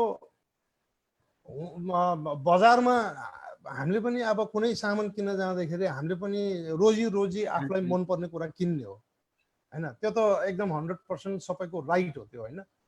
तर पनि नेपालका कलाकारहरू जति आउनुहुन्छ, हाल नेपालमा बसेका कलाकारहरू जति आउनुहुन्छ, उहाँहरूको पनि कार्यक्रम गर्ने नगर्ने होइन। तर हामी जस्ता यहाँ अमेरिकामा यो कुरा चाहिँ याद गर्नुपर्छ सबैले, हामी अमेरिकामा बसेका कलाकारहरूले जति दुःख गर्छौँ, त्यो दुःखको अनुभूति र त्यो दुःखको तुलना भनेको यहीँ अमेरिकामा बस्ने दाजुभाइ दिदीबहिनीहरू, नेपाली कम्युनिटीका हाम्रा श्रोताहरूले बुझ्नुपर्छ कि यो अमेरिकामै बसोबास गरेका कलाकारहरू पनि हामीले जस्तै यहाँ सुख दुःख गरेर बसेका छन् र हामीले सकेसम्म उहाँहरूलाई पनि बाँच्ने, कलामा बाँच्ने हैन, कार्यक्रम गरेर बाँच्ने मौका एउटा दिने, यहीँ बसोबास गरेका नेपाली समुदायका दाजुभाइ दिदीबहिनीहरूकै ठुलो हात हुन्छ, अरू कसैको हात हुँदैन। भनेपछि रामजी एउटा कुरा मैले यहाँ तपाईँले यति कुरा भन्दै मैले सोध्न चाहेँ कि अमेरिकामा जति पनि कलाकारहरू छन् उनीहरू चाहिँ आफ्नो कला, आफ्नो चाहिँ सृजना, आफूसँग भएको चाहिँ एउटा गायन अथवा सङ्गीतको माध्यमबाट बाँच्न सक्ने अवस्था छैन भन्नु? छैन। जबसम्म यहाँ बसेका, मैले भने नि, नेपाली समुदायका दाजुभाइ दिदीबहिनीहरूले यहीँ बसेका कलाकारहरूलाई बाँच्ने मौका दिँदैन, सङ्गीतमा बाँच्ने मौका दिँदैन, तबसम्म चान्स छैन। हाम्रो सो भनेको, हामी नेपाली कलाकारको सो भनेको नेपाली समुदायलाई नै हेर्ने हो। हाम्रो गीत सङ्गीत, हाम्रो सो भनेको न त इन्डियन कम्युनिटीले हेर्छ हैन, न त बङ्गलादेशको कम्युनिटीले हेर्छ। बरु यहाँ चाहिँ तपाईँ हेर्नुहोस्, नेपालबाट जतिसुकै ठुलो कलाकार आए पनि हल धेरै जस्तो चाहिँ खाली हुनसक्छ। भारतका कलाकारहरू कोही आओस् त यहाँ, नेपालीहरूले आफ्नो पैसा पुरा तिरेर पनि हेर्न जान्छ, नेपाली कार्यक्रम छोडी हिन्दी प्रोग्राम हेर्न जान्छ हैन। तर त्यो भनेको आफ्नो राइट हो, हामीले भन्नु मिल्दैन। तर मैले एकैछिन यहाँलाई रोकेँ मैले, जस्तो कि मैले अभयजीलाई सोध्न चाहेँ। अभयजी पनि अब कम्युनिटीमा धेरै नै प्रोग्रामहरू गर्ने मान्छे हुन्छ। अभयजी जस्तो यति कुरा उहाँले आफ्नो मनभित्रका यी भावना हो उहाँको, पक्कै पनि उहाँले देख्नुभएको एउटा सिनारियो हो, अन्तर्मनले देखेका एउटा कुरा हुन्। अन्तर्मनका कुराहरू सत्यता नै हुन्छन्। हामीले पनि बाहिरबाट केही कुराहरू मूल्याङ्कन गर्न सक्छौँ। यद्यपि यही नै हो भने किटान गर्न चाहिँ पनि यहाँलाई हामीले सोध्न चाह्यौँ कि अहिले उहाँले व्यक्त गरेका कुराहरू हेर्दाखेरि नेपाली समुदायमा चाहिँ एउटा नेपाली समुदायबाट भनौँ जनचासो अथवा जनसमुदायबाट एउटा खालको आक्षेप छ नि, यहाँका कलाकारहरू राम्रो गाउँदैनन् भन्ने छ नि, त्यो कारणले पनि हो कि केही त्यसमा केही यहाँको केही ठम्याइ छ? अब जस्तो अब पब्लिकको गुनासो त अब सङ्गीत पनि एक प्रकारको परिकार हो। कसैलाई कस्तो परिकार मन पर्ला, कसैले कस्तो परिकार मन पर्ला, त्यो अब अडियन्समा फरक पर्छ। अब आफ्नो चाहना हुन्छ, आफ्नो रोजाइ हुन्छ। तर जुन एक प्रकारको हाम्रो पनि एक प्रकारको यो यहाँको हाम्रो नेपाली कम्युनिटी प्रति हाम्रो एक प्रकारको गुनासो जुन अहिले राम दाइले भन्नुभयो, सानो दाइले भन्नुभयो, त्यसमा मेरो पनि उहाँसँग म जोडिन चाहन्छु। किनभने हाम्रो एउटा स्ट्रङ कम्युनिटी नै भएन, एउटा भोल्युम नै भएन, मास नै भएन। अनि सङ्गीत चाहिँ एक प्रकारको हामीले एउटा महोत्सव बनाउनु पर्छ भनेर कुनै पनि सङ्घ संस्थाका लिडरसिपले कहिले पनि सोध्नु भएन। वास्तवमा रामदाइले भने जस्तै एक महिनामा यहाँको 70-80वटा सङ्घ संस्थाहरूले चाहिँ एउटा कार्यक्रम गर्दैदेखि एउटा नेपाली भाषा साहित्य सङ्गीतको पनि जगेर्ना हुने थियो, एउटा पेसा पनि बन्ने थियो। त्यसमा अरूको तुलनामा, अरू शीर्षकका तुलनामा, शीर्षक यहाँ व्यक्त नगरौँ, अरू शीर्षकका तुलनामा गीत सङ्गीतलाई कतिको प्राथमिकता दिइन्छ त? अघि पनि मैले यहाँलाई भनिसकेँ, नेपाली समुदायलाई गीत सङ्गीतको बारेमा चाहिँ अझै बुझाउन जरुरी छ। किन जरुरी छ भने त्यो कुरा म गाएँ नै, कार्यक्रम गर्दाखेरि गीत सङ्गीतलाई चाहिँ आवश्यकता मानिन्छ कि मानिँदैन? किन, सङ्गीत भनेको त मेडिसिन हो नि। अब अहिले यो कोभिड-19मा विश्वका प्रख्यात रक स्टारहरू, विश्वका प्रख्यात गायकहरूले पनि सङ्गीतको माध्यमबाट आफ्नो श्रोताहरूलाई मनोरञ्जन दिइरहनु भएको छ। डाक्टर नर्सहरूले पेसेन्टको उपचार गर्दा पनि गीत सङ्गीतमा उहाँहरू इन्जोय गरिराख्नु भएको छ। सङ्गीत त एक प्रकारको मेडिसिन हो नि, यो त एकदम आधारभूत आवश्यकता हो जीवनकै, होइन? त्यो भएर यसलाई त हामीले सबैले जोगाउनु पर्यो, यो बारेमा बहस हुनु पर्यो। साङ्गीतिक एउटा चाहिँ तपाईँको महोत्सव नै, एउटा साङ्गीतिक एउटा अभियान रूपमै चाहिँ यहाँ विभिन्न सङ्घ संस्थाहरूले यसरी अगाडि बढ्दै एक प्रकारको साङ्गीतिक चेतना आउनु पर्यो। किनकि बङ्गालीमा देख्यौँ हामीले, त्यहाँ हामी पनि सहभागी भयौँ, कति क्राउड हुन्छ, होइन? इन्डियन कम्युनिटीमा हामी गएको छौँ, त्यहाँ पनि कति सङ्गीतको कति भ्यालु हुन्छ, कति हुन्छ। र नेपाली कम्युनिटीमा चाहिँ त्यो देखेनौँ कि, यो चाहिँ दुःख लाग्दो कुरा हो। सानुजी, अब यो उहाँले भनिसक्नुभयो, एउटा आएपछि अर्को विस्थापित हुने, अर्को आएपछि अर्को विस्थापित हुने, यो क्रम चलिरहेछ। अब हामीले हाम्रो समुदायलाई त्यो खालको चेतना दिन पनि सकिरहेको छैनौँ, बाँड्न सकिरहेको छैनौँ। फेरि समुदायको हरेक प्रोग्राममा गीत सङ्गीत चाहिन्छ, न त कसरी मान्छे बस्छ र भन्ने पनि छ। त्यो मैले आफै पनि अनुभूति गरेको कुराहरू, न त कसरी मान्छे राम्रो चाहिन्छ, गीत सङ्गीत भएन भने त मान्छे बस्दैन, होइन? एकछिन एउटा गीत सङ्गीत छोटो भाषण हुन थाल्यो भने मान्छे उठेर हिँड्छ, यस्तो खालको समाज छ। एकदम राइट कुरा यहाँले भन्नुभएको। म सरको कुरा काटेँ, होइन? सङ्गीतको विषयमा यहाँले भर्खर हाम्रो अभय भाइलाई सोध्नुभयो, कुनै पनि कार्यक्रम गर्दाखेरि सङ्गीतको ठुलो आवश्यक, यहाँले भन्नुभएको आवश्यक छ। र कुनै पनि कार्यक्रममा 95% चाहिँ सङ्गीत राखेकै हुन्छ, होइन? सङ्गीत नराखिकन कुनै पनि कार्यक्रम त्यति रमाइलो हुन पनि हुँदैन जस्तो लाग्छ, यहाँले भन्नुभएको। अनि अर्को कुरा अभयले भन्नुभएको कुरा चाहिँ जस्तै सङ्गीत भनेको चाहिँ सेकेन्ड नेचर भन्छ। जब सृष्टि भयो नि, सृष्टि हुँदाखेरि नै जुन ध्वनिसँगै सृष्टि भयो, त्यही म्युजिक हो। ध्वनि जुन बुङ भयो होला, ओम भएर चाहिँ सृष्टि रच्यो होला, होइन? त्यो बेलादेखि नै त्यसलाई सेकेन्ड नेचर भन्छ म्युजिकलाई, होइन? म्युजिक बिना कोही पनि बाँच्न सक्दैन, म्युजिक पनि त्यस्तो हो। त्यसबाट पनि अर्को अनि अर्को कुरा के छ भन्दाखेरि कार्यक्रम गरिन्छ, ठुल्ठुला कार्यक्रम गरिन्छ, 3 घण्टाको कार्यक्रम भनिन्छ। हेर्नुहोस् है, भन्नु नहुने कुरा यो, हाम्रो अमेरिकामा 7 बजे कार्यक्रम सुरु भन्यो भने 10 बजे कार्यक्रम सुरु हुन्छ। हेर्नुहोस्, सायद त्यो बरु नेपालमा हुँदैन होला अहिले। पहिला हामीले भन्थे नेपाली टाइम भन्थे है। अब यहाँ अमेरिकामा आउँदाखेरि कुनै पनि कार्यक्रम सुरु गर्दाखेरि 7 बजे भनेर त्यहाँ टिकटमा लेखेको छ भने 10 बजे सुरु हुन्छ। हरेक कुराको प्रब्लम हुन्छ। कारण किन भने कसैले दोष दिन मिल्दैन, कामको कारणले। काम नै महत्त्वपूर्ण छ, काम महत्त्वपूर्ण। अनि अर्को कुरा के छ, कुरा काटेँ, यसबाट एउटा चाहिँ मेसेज पनि जान्छ सबैलाई। कार्यक्रम 3 घण्टाको भन्छ, 10-15 जना कलाकार लाइन बसेर हुन्छ, 2 घण्टा चाहिँ भाषणमै सिद्धिन्छ।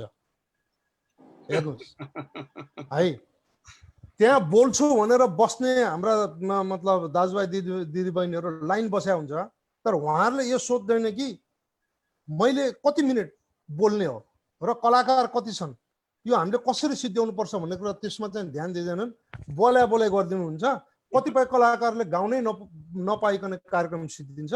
अनि त्यहाँनिर के हुन्छ, कलाकारलाई अनि ठिक छ फलाना कलाकारज्यू यहाँले चाहिँ यो कार्यक्रममा गाउनु पाउनु भएन, सरी, तपाईँ पैसा लिनुहोस्, गाउन नपाएकोमा पैसा लिनुहोस्। तर कलाकारलाई कस्तो हुन्छ, पैसाको मात्रै कुरा होइन, पैसा त आफ्नो ठाउँमा छ, गाउन आएको मान्छेलाई गाउन नदिकन पैसा मात्रै दिएर पठाउँदाखेरि त भएन नि। यस्तो खालको व्यवहार पनि हुने गर्छ। धेरै भाषा अहिले कलाकार पनि मलाई थाहा छ, कलाकारले भएको कुरा र कार्यक्रम पनि थाहा छ, तर I don't want to mention क्या। किन भन्दाखेरि यो कुराले चाहिँ हामीले पनि पाठ सिक्छौँ र कार्यक्रम जसले अर्गनाइज गर्नुहुन्छ उहाँले पनि सिक्नुपर्छ र जसले कार्यक्रममा बोल्न आउनुहुन्छ उहाँले पनि यो कुरा थाहा पाउनुपर्छ कि हामीले कति बोल्नुपर्छ र कलाकारले पनि आफ्नो प्रस्तुति गर्न जाँदाखेरि मैले कति टाइम लिनुपर्छ त हैन भनेको सबै कुरा फिक्स हुनु पर्यो। मैले 10 वटा गीत गाउने हो कि 20 वटा गाउने हो कि त्यो कुरासँग होइन, मैले कति मिनट टाइम लिने स्टेज गएर बोल्ने 2 मिनट, गीत 2 वटा गाउँछु 5-5 मिनट, 12 मिनट मेरो काम हो। त्यो प्रोफेसनल हुनु पर्यो नि सबैजना, टाइम टेबलमा चल्नु पर्यो। हजुर। अब सानुजी एउटा अब भनौँ न, अब जस्तो कि अहिले अब हुँदा त्यो कुरा तपाईँलाई पहिले पनि आइसकेको छ, यहाँ त अब व्यावसायिक भएको छैन, हामी व्यावहारिक रूपमा चलिरहेको छौँ भनिसक्नुभयो। मैले सोध्नु फेरि अर्को एउटा मूर्खता हुनसक्छ, तैपनि सोध्नु मन लाग्छ, त्यसमा अमेरिकाका कलाकारहरू अब फाइनल्ली हामीले बुझ्दाखेरि काम नै गर्नु छ, अरू काम नै गर्नु छ। गीत सङ्गीत भनेको सेकेन्ड प्रायोरिटीको कुरो पर्यो नि त। अब सर बोल्नु न प्लिज। एकदम है, अरू नै काम मुख्य काम अर्को छ, तर यो भनेको चाहिँ बचेको समय फ्री टाइममा दिने चाहिँ एउटा समय हो नि त। एउटा त्यो पनि भयो। एउटा क्वालिटीको कस्तो हुन्छ भने पहिला त अब पहिला चाहिँ कस्तो छ, अहिले मैले अघि भने कलाकार पनि बढी पनि भयो होइन। अहिले रामजीले भन्नुभयो जस्तो अब अबेजी आउनुभयो, अबेको पालो सिद्धो रामजी भयो। रामजीको किनभने मान्छेले अब न्युयोर्कमै सुन्दर पनि वाक्क हुने र हाम्रो एउटा अर्को मलाई चाहिँ किनभने कि एउटा संस्था पनि, हाम्रो कलाकारको एउटा संस्था पनि चाहियो, जुन कि पहिला हाम्रो न्युयोर्क कला मञ्च थियो। अमेरिकामा कलाकारको संस्था छ नि, पहिला न्युयोर्क कला मञ्च थियो होइन। त्यति बेला त्यो कला मञ्च सबै कुराहरू चाहिँ हाम्रो त्यति बेला कम्युनिटी एकदम राम्रो थियो। उहाँले चाहिँ ह्यान्डल गर्ने, प्रोग्राम राम्रो गर्ने, त्यो अनुसारको क्वालिटी पनि गीतहरू दिने। अघि उहाँले भने भाषणहरू कम, किनभने कलाकारले प्रोग्राम गरेपछि थाहा हुन्छ कि अब भाषण साषण चाहिँ होइन, यो कलाकारको प्रोग्राम चाहिँ कलाकारकै गीतहरू र सुन्ने मान्छेलाई पनि एउटा मजा आउँछ क्या। अथवा इन्डियन प्रोग्राममा जानुहोस्, भाषणै हुँदैन, पुरा डाम स्टेज प्रोग्राम हुन्छ, उनीहरूको गीतहरू त्यत्तिकै मजाले स्टेज लाइभ प्रोग्रामहरू हुन्छ होइन।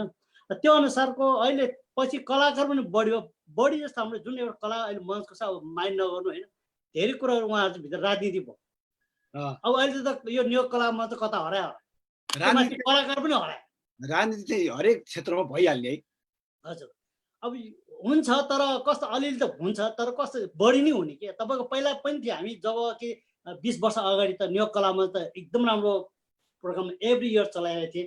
त्यस्तो राजनीति त त्यस्तो खासै छैन, किनभने कलाकारहरू पनि धेरै राम्रो कलाकारहरू एक अर्काले हेल्प गर्ने त्यस्तो थिए। अब पछि कलाकार पनि बढी आयो, अब सबैलाई पद चाहिने प्रोग्राम भन्दा त्यही भएपछि कस्तो हुन्छ, क्वालिटीको प्रोग्रामहरू हामीले दिन सक्दैन के।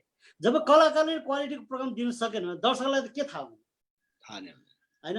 त्यही भएर चाहिँ मलाई त्यस्तो पनि कतिपय दर्शकहरू त यस्तो लाग्छ कि धेरैभन्दा धेरै दर्शकहरू चाहिँ गायकको नामको पछाडि लागेको पनि पाइन्छ।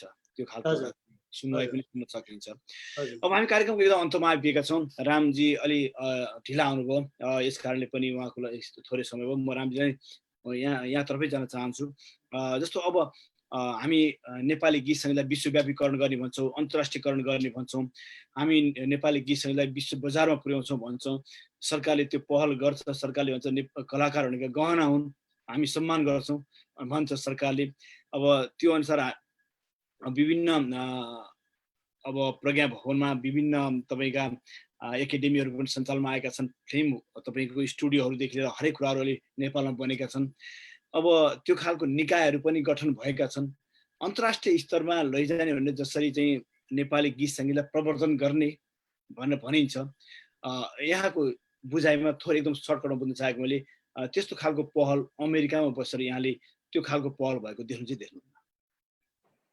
अमेरिकामा बसेर नेपालमा नेपालबाट अन्तर्राष्ट्रिय स्तरमा चाहिँ नेपाली गीत सङ्गीतको प्रवर्धन भएको अथवा नेपाली गीत सङ्गीतलाई सङ्ग्रहित गरिएको, नेपाली गीत सङ्गीतलाई अन्तर्राष्ट्रिय बजारमा, अन्तर्राष्ट्रिय टेलिभिजनमा, अन्तर्राष्ट्रिय विभिन्न सञ्चार माध्यममा प्रसारण गरेको या भनौँ कहीँ सूचीकृत गरेको, त्यस्तो खालको कामहरू भएको पाउनु चाहिँ पाउनु यहाँ के छ?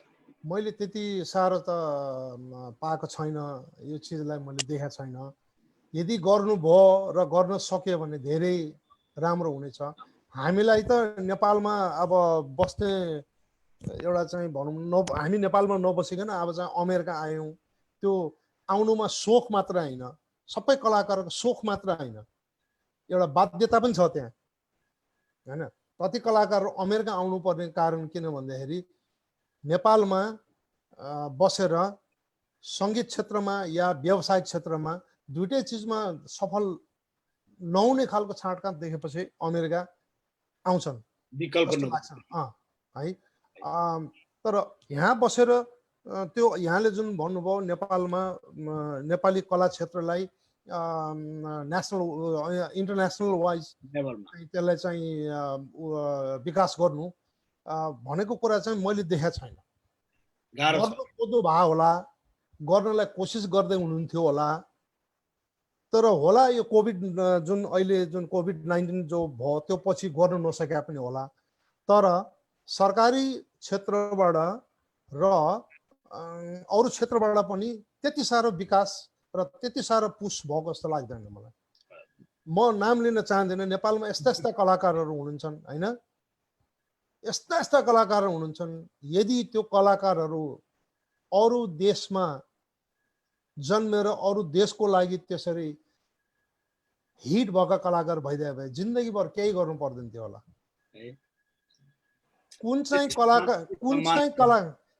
कलाकारलाई कुन चाहिँ सरकारले चाहिँ राम्रो गर्नु भएको छ ल यहाँले कुनै उदाहरण दिन सक्नुहुन्छ?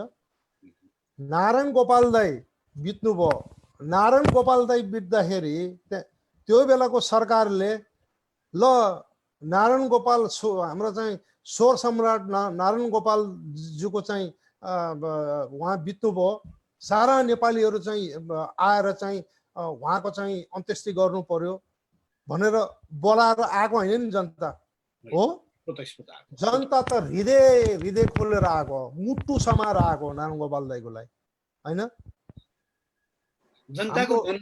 जनताको मनमा बस्न सके पनि सरकारको चाहिँ तपाईँको चाहिँ मनमा चाहिँ कहिले बसेन यो कलाकार। अम्बर गुरुङ दाई बित्नुभयो,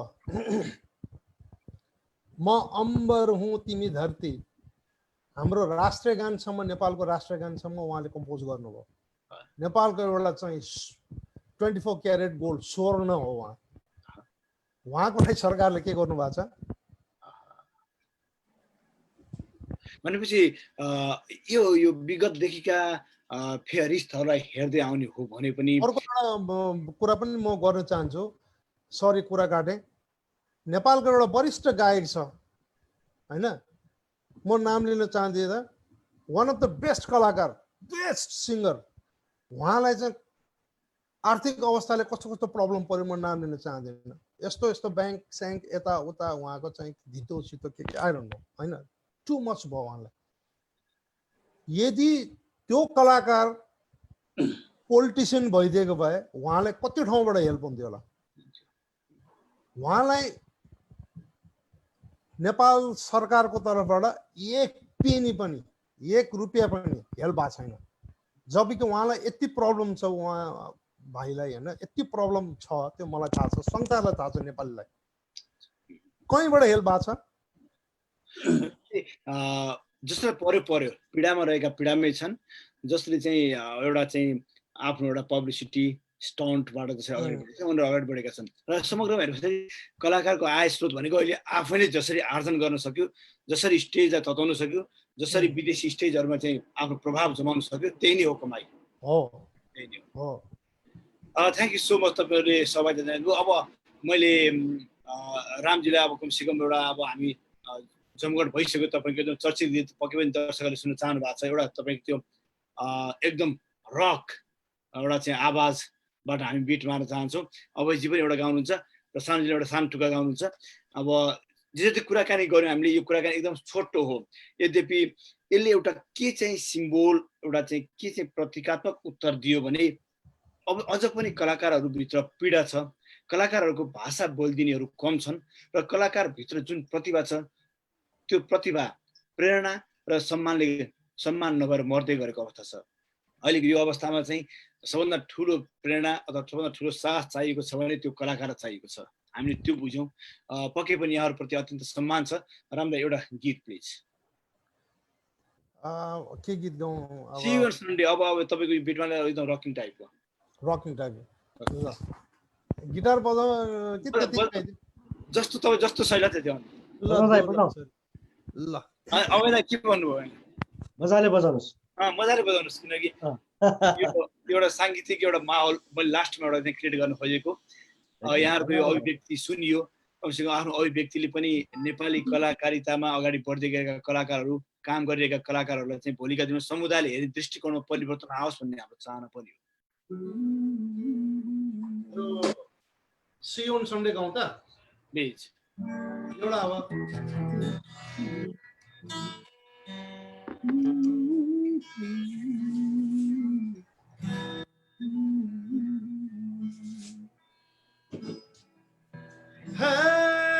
सुनर चाँदीको लोभैमा मनको इच्छा मरिछ। हो हो हो हो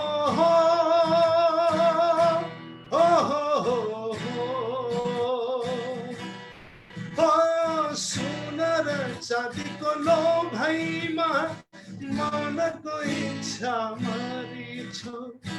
धनको पोको हातैमा मबाट टाढा गएछौ। धनी साथीलाई पाएर मायाको आँगन बिर्सेछौ। मायाको आँगन बिर्सेछौ।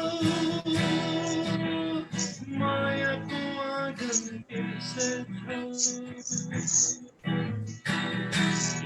गयो लाहुरेसँग सगर के पायो र लाहुरेसँग गएर सुन पायो धनै पायो तर चोखो माया पक्कै पाइनौ। आहै पक्कै पाइनौ। माया पक्कै पाइनौ। लैमरी लैमरी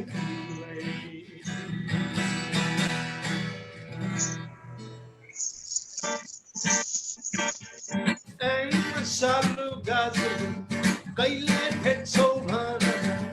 ए मेरी माया प्लिज भेट्छु भन।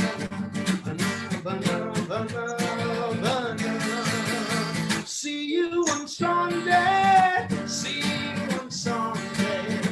See you on Sunday. See you on Sunday. Timbro mito or tilai sumugi parana. Timbro nyama maya maha sansara lai. Oh, Dios. कहिले हुन्छ साँच्चै विपना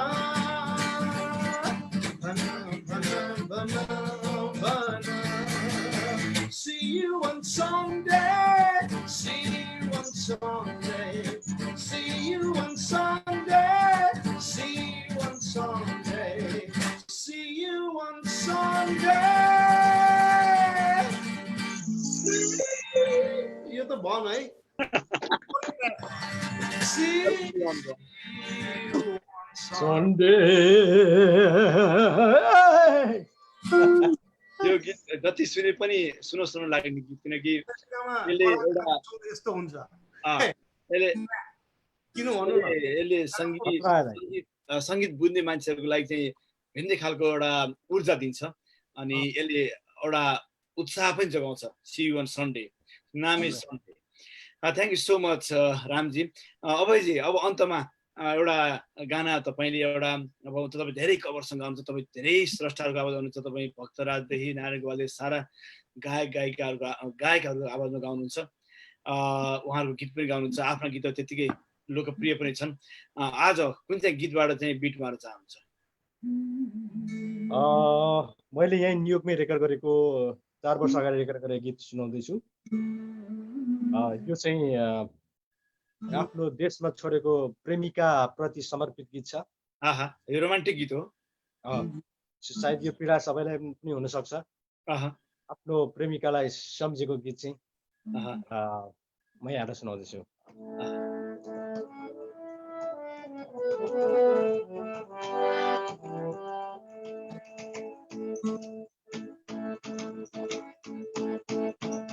सुल्टिना कति बोकु भैँसको भारी सुल्टिना कति बोकु भैँसको भारी पहिला कतै बिसाउने चौतारी पहिला कतै बिसाउने चौतारी सुल्टिना निद पनि लाग्दैन रातिमा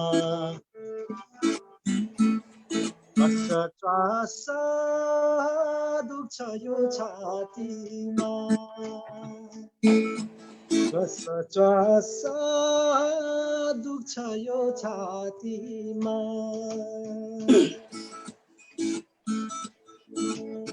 सुल्टिना तिम्रो माया छ मुठु भारी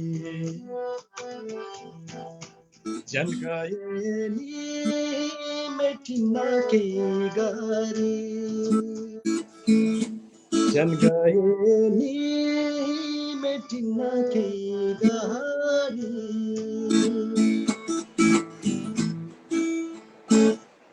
थ्याङ्क यू सो मच अत्यन्त मिठो एउटा प्रेमी प्रेमिकाको एउटा बिछोड हुँदाको गीत जुन सम्झनामा चाहिँ बाँधिएको थियो साह्रै मिठो गीत गाउनुभयो र अझ ठेट भाकाका गायक भन्न रुचाउँछु म ठेट भाकाका गायक अभय ढुङ्गेलाई धेरै धेरै धन्यवाद सानुजी अब हामी बिट मार्दैछौँ एउटा बिट मार्ने क्रममा अब तपाईँ अब मैले अगाडि भन्न बिर्सेँ र पनि पछाडि सम्मान स्वरूप तपाईँ अब लोकप्रिय फुटबल खेलाडी नेसनल प्लेयर हाम्रो एउटा सम्मान पनि छ र सँगसँगै गीत सङ्गीतलाई यति नजिकबाट तपाईँले आत्मसात गरेर 2वटा एल्बम निकालिसक्नु भएको छ अन्य धेरै स्टेज सोहरूमा तपाईँले आफ्नो प्रोग्रेस देखाइसक्नु भएको छ हामीले आज विशेष गरी गीत सङ्गीतका कुराहरू बुझ्यौँ स्रष्टाका भावनाहरूसँग अलिकति नजिक भयौँ र समुदायलाई स्रष्टाका आवाजहरू सुनाउन केही सफल भयौँ जस्तो लाग्छ अन्तमा यहाँको आवाजबाट स्रष्टा पक्का स्रष्टाको आवाजबाट हामी बिट मार्दैछौँ दर्शकवृन्द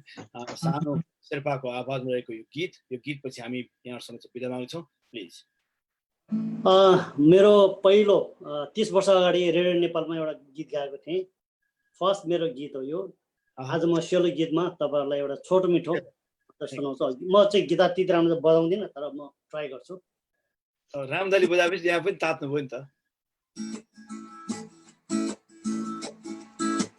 मिठो बोलीमा मन बस्यो पाउतली चञ्चले आँखैमा मिठो बोलीमा मन बस्यो पाताली चञ्चल आँखैमा नसालु आँखाले नहेर मलाई मोहनी लाग्छ है लजालु मुस्कानले नछेड मलाई यो मुटु दुख्छ है नसालु आँखाले नहेर मलाई मोहनी लाग्छ है लजालु मुस्कानले नछेड मलाई यो मुटु दुख्छ है कपाल तिम्रो बाटेर राख हावाले उडाउला सम्झना हाम्रो साँचेर राख छैन म गाँसौला मिठो बोलीमा मन बस्यो पातली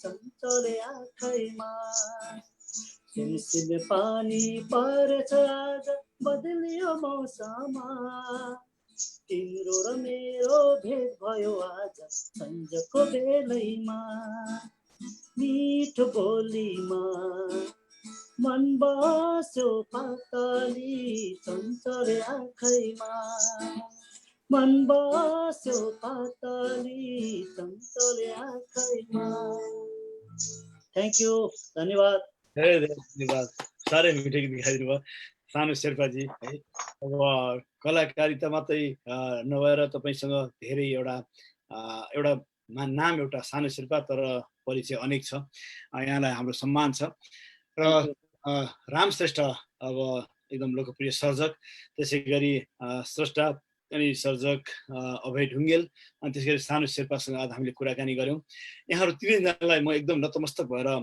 हार्दिक धन्यवाद ज्ञापन गर्छु किनकि मैले छोटो समयमा यहाँहरूलाई जुन खालको चाहिँ आग्रह मानिदिनु भयो त्यसको लागि म एकदमै नतमस्तक पनि छु र रूपान्तरण मिडिया हार्दिक आभार पनि व्यक्त गर्दछ र यहाँहरूको आगामी दिन पक्कै पनि केही समस्याहरू छन् हाम्रो आँखा अगाडि हामीले ती आँखा अगाडि देखेका समस्यालाई हामीले आफ्नो तरिकाले प्रस्ट्यायौँ बुझ्नेलाई इसारा काफी छ र समुदायले बुझ्न चाहेको खण्डमा यी कुराहरू बुझ्न सक्छ भन्ने कुरा हामीले क्लियर भनिदिएका छौँ सबभन्दा पहिला हामी आफू बाँचौँ र त्यसपछि अरूलाई बचाउनतर्फ लागौँ भन्ने सन्देश पनि थियो आज र स्रष्टाहरू जसरी नेपालमा एउटा आफूलाई अब्बल र आफूलाई लोकप्रिय अनि आफूलाई चाहिँ स्थापित गराएर आएका कलाकारहरू असङ्ख्य छन् यी कलाकारहरू हाम्रो लागि एउटा गहना हुन् हाम्रो लागि एउटा 24 क्यारेटको एउटा गोल्ड हो उहाँहरूलाई हामीले स्थान दियौँ उहाँहरूलाई हामीले इन्करेज गऱ्यौँ उहाँहरूलाई हामीले व्यवसायिक बनाउन सक्यौँ भने पक्कै पनि उहाँहरूबाट नै भोलिका दिनमा हाम्रो नेपाली गीत सङ्गीतले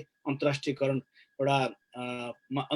हुनेछ अन्तर्राष्ट्रिय स्तरमा प्रवेश गर्नेछ अन्य समुदायले पनि नेपाली गीत सङ्गीतलाई बुझ्नेछन् नेपाली गीत सङ्गीतलाई गाउनको लागि आग्रह गर्नेछन् यहाँहरूको भनाइबाट भोलिका दिनमा हामी पनि आफ्नो तर्फबाट सक्दो नेपाली गीत सङ्गीतलाई कसरी हुन्छ प्रमोट गर्न सकिन्छ कसरी हुन्छ व्यवसाय बनाउन सकिन्छ त्यसतर्फ पहल गर्नेछौँ समय दिनुभयो धेरै धेरै धन्यवाद दर्शकवृन्द कार्यक्रम हेरिदिनु भयो यहाँहरूलाई पनि धेरै धेरै धन्यवाद र कार्यक्रम कस्तो लाग्यो यहाँहरूले आफ्नो प्रतिक्रियाहरू दिन सक्नुहुनेछ अनि कार्यक्रम तपाईँलाई राम्रो लाग्छ र नेपाली गीत सङ्गीतलाई माया गर्नुहुन्छ भने तपाईँले कार्यक्रमलाई सेयर पनि गरिदिन सक्नुहुनेछ यति भन्दै आजको यो रूपान्तरण मिडियाको प्रस्तुति एउटा साङ्गीतिक माहौल जुन माहौलमा हामीले आफ्ना कथा भनौँ आफ्ना व्यथा पोख्यौँ आफ्ना भावनाहरू खोज्यौँ र आफ्नो अस्तित्वको लागि केही आवाजहरू प्रस्ट्यायौँ यिनै अभिव्यक्तिसँगै आजको यो श्रृङ्खलाबाट हामी सम्पूर्ण बिदा माग्छौँ विशेष गरी हामीलाई मिडियामा सबलपोस्ट.com अमेरिका सहयोगी साझा सञ्जाल